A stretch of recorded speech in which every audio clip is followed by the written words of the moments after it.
feeling, that specific moment of just deep regret. Oh, I think I know what you're talking about. You're maybe 3 hours into a hike, or you're grinding up a hill on your bike, and you are just so thirsty.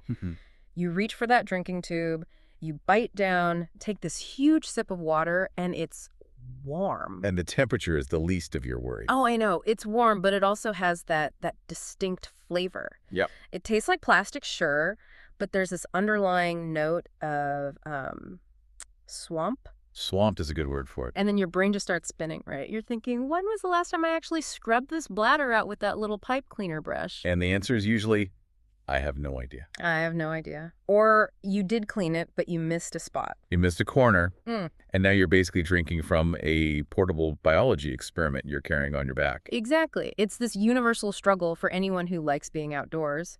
You probably hate your hydration bladder. It's just a rule. It seems to be. But today, we're looking at something that claims to solve this. And not by, making a better brush or different cleaning tablet. No, we're not talking about cleaning supplies. We are looking at a complete re-engineering of the physics of how we carry fluids. We've got a stack of documents here. The main one is patent number 12,156,585, assigned to a company called Vacuum LLC.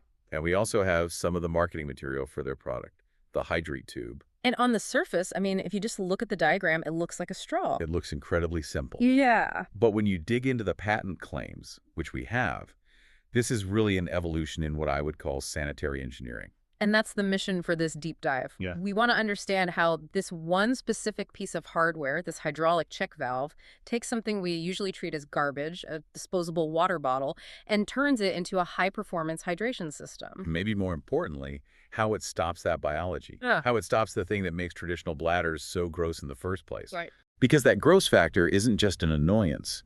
It's a fundamental failure of the system. So let's start there. The biology of the gross factor. I was reading the background section of the patent, and it really doesn't pull any punches. No, it's pretty blunt. It explicitly says why our current hydration packs get so nasty. And it turns out it's not really the water's fault. No, the water's usually fine if it's clean going in. The problem is the user. It's us. We are the contaminants. We are. The patent details the mechanism really clearly. In a standard hydration bladder, the big blue bag in your pack, it's a passive system. Okay. You suck the water up, you stop drinking, and then gravity just takes over. The water left in the tube flows right back down into the bag. Right, but here's the part the patent really zeroes in on. It's not just water that's flowing back. Correct. This is where it gets a little unpleasant. A little. It's water mixed with whatever was in your mouth. Saliva, food particles, maybe some sugar from that energy gel you just had. Oh, that's a horrific visual. That whole mixture, what they call backwash, travels all the way down the tube and dumps right into your main water supply. So I'm basically inoculating my water with mouth bacteria every single time I take a sip? Exactly. And then think about the environment inside that bladder. It's dark, it's pressed up against your back, so it's getting warmed up to body temperature, and now you've just fed it moisture and sugar. It's a petri dish. It's a perfect incubator for biofilm. That slime you can feel on the inside? Yeah. That's biofilm. It's a whole colony of bacteria building a little protective house for itself. Yeah. And the patent argues that cleaning this is, well, it's a losing battle because of the geometry. It's geometry. What do you mean? The shape of the bag. The seams where the plastic is welded, the corners, the little port connections. These are all what engineers call turbulent zones, where bacteria can hide from a brush. That makes so much sense. And let's be honest, the cleaning process is just a nightmare. It is. You need the snake brush for the tube, the tablet for the bag, that drying rack that looks like a coat hanger for a squirrel. It's just too much work. So people don't do it. Which brings us right to the core innovation here. Vacuum isn't trying to make the bladder easier to clean. They're just saying, let's delete the bladder entirely. Okay, let's talk about the hardware. Because when I first looked at the diagrams, I was a little confused. It doesn't look like a normal setup. It's modular. That's the key word. The hydratetube is really a high-tech conduit. A conduit. The tube itself can be silicone or maybe insulated with neoprene, but the real game changer is what's at the bottom end. The end that would normally screw into the big bag. Right. Well, in this system, there is no big bag. There's a reservoir coupler, and it's designed to connect to standard liquid reservoirs. Which is just patent speak for water bottles. Exactly. The Dasani bottle from the gas station. A smart water bottle. A reusable Nalgene. The whole point is to turn that bottle into your hydration bladder. Okay, bet. Walk me through that connection. Because water bottles have a million different screw threads. A Coke bottle is different from a water bottle. How does one tube connect to all of them? That is where the engineering gets pretty clever. The patent describes something called a universal plug. I saw that in the drawings. It looks almost like a wine stopper. Similar concept, yeah, but engineered for a perfect seal. It's made of a compressible material, foam, rubber, silicone, and it uses what's called an interference fit. Interference fit. Break that down. It means the seal isn't made by threads, like a screw. It's made by friction and compression. You just jam this tapered plug into the nub of the bottle. You just jam it in. You jam it in. The material compresses, it pushes back against the bottleneck, and that creates an airtight, a watertight seal. So it doesn't matter what the threads look like. If the hole is roughly the right size, you're good to go. Exactly. It completely bypasses the compatibility problem. You just grab a bottle, plug in the tube, and you're ready. Okay, that solves the connection problem. But I'm still stuck on the backwash. Even with a smart water bottle, if I put a straw in it and drink, the spit still goes back down. Gravity is still gravity. In a normal straw, yes. But this is the aha moment of the patent, the physics inside the tube. The flow restricting device? Right. It's a check valve, but it works in a very specific way. Inside, you have three parts: a little sphere, a ball, a cylindrical seat for that ball to rest in, and then a mesh or a coil above it. Okay, let's walk through this. I'm the user, I bite the valve, and I suck. What happens to the ball? When you apply suction, you're creating a vacuum. Oh. That negative pressure pulls the sphere up, away from its seat, toward your mouth. But it doesn't go into my mouth because of that mesh. Right, the mesh is like a cage. It catches the ball, but it lets the water flow around it, so you get your drink. The flow is open. Okay, now I'm done. I stop sucking. The moment you stop, two things happen. One, yes, gravity wants to pull the water down. But more importantly, there's now a vacuum inside the bottle. Wait, why is there a vacuum in the bottle? Because you just removed liquid, but you didn't let any air back in to replace it. Ah, okay. Normally, you drink, you pull your mouth away, and you hear that glug, glug, glug sound. That's air rushing in. But this system is airtight. The plug stops air from getting in there. So that vacuum pressure inside the bottle literally sucks that little sphere back down. It slams the door shut. It snaps the sphere right back into its seat. An instant hermetic seal. So the backwash, the saliva, the warm water in the tube, it physically cannot get back into the bottle. It is blocked. The reservoir, the bottle in your pack, stays completely pristine. That's the firewall. Okay, but hold on. The vacuum in the bottle, if I keep drinking and no air gets in, isn't it going to get harder and harder to suck the water out? With a rigid bottle, yes. A thick glass bottle, for instance. You'd eventually hit a point where the bottle is stronger than your lungs. Right. But the system relies on you using plastic bottles. Disposable ones. The thin ones, yeah. The patent uses this great word for what happens. It says the bottle cramples. It cramples. I love that. It sounds like violent. I think it's a mix of crumple and trample. Because of that vacuum inside, the atmospheric pressure on the outside of the bottle just crushes it as you drink.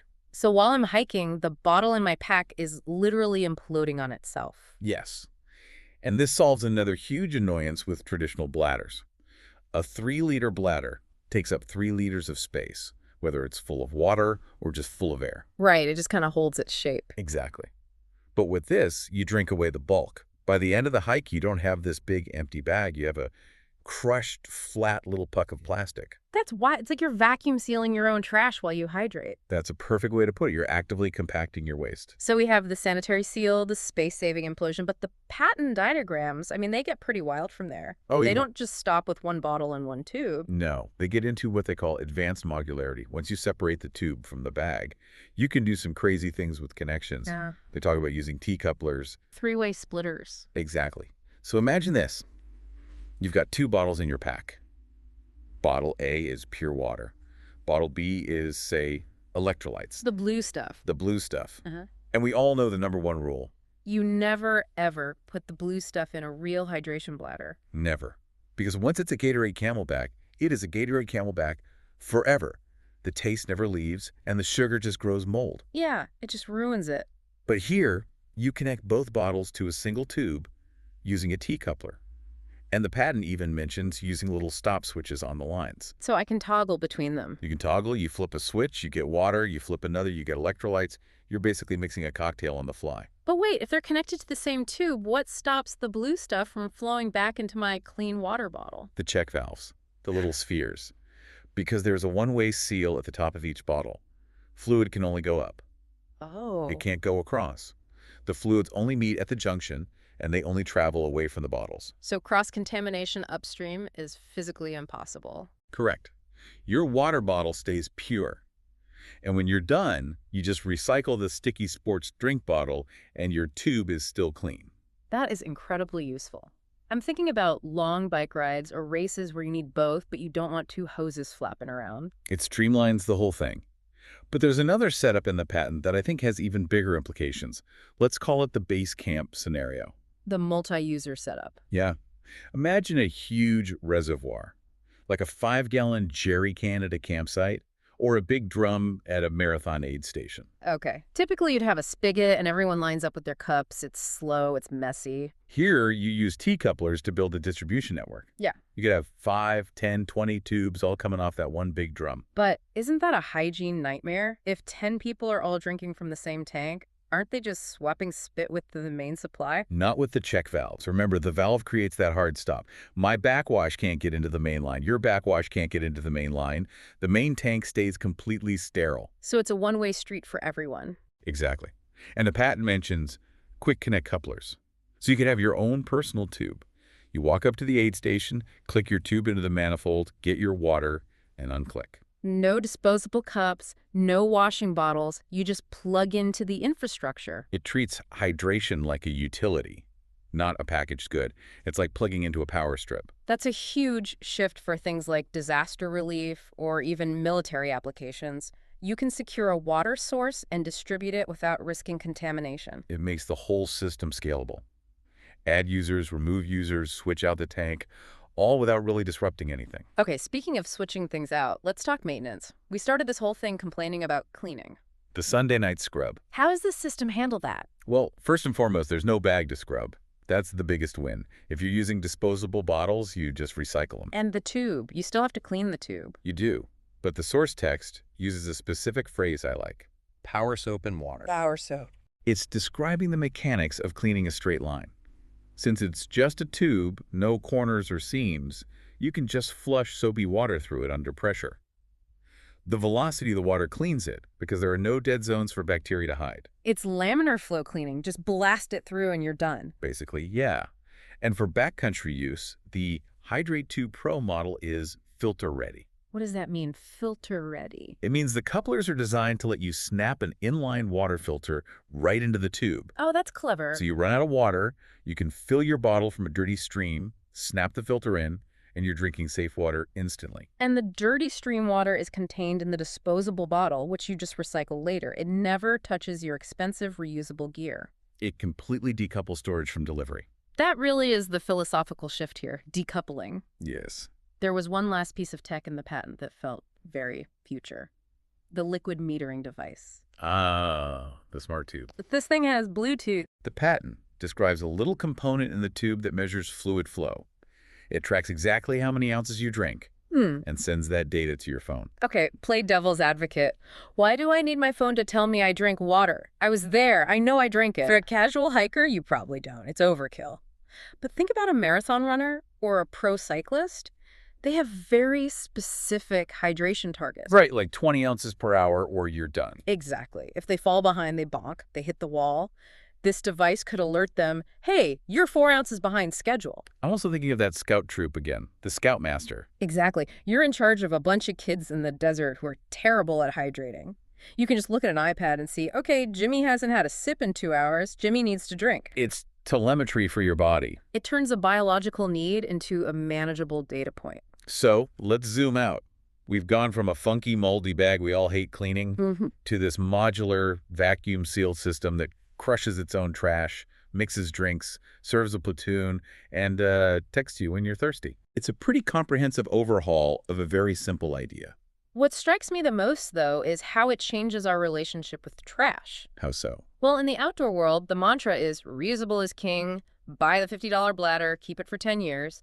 But this system kind of says, actually, the most sanitary and efficient way to do this might be to use the trash you were going to throw away anyway. It's a paradox, right?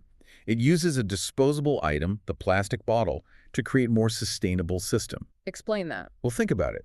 If your $50 reusable bladder gets moldy because you forgot to clean it, what do? I throw it away. I'm not drinking mold. You throw away a complex multi-material product that's very hard to recycle, landfill. But with this system, the dirty part is a simple PET plastic bottle, highly recyclable.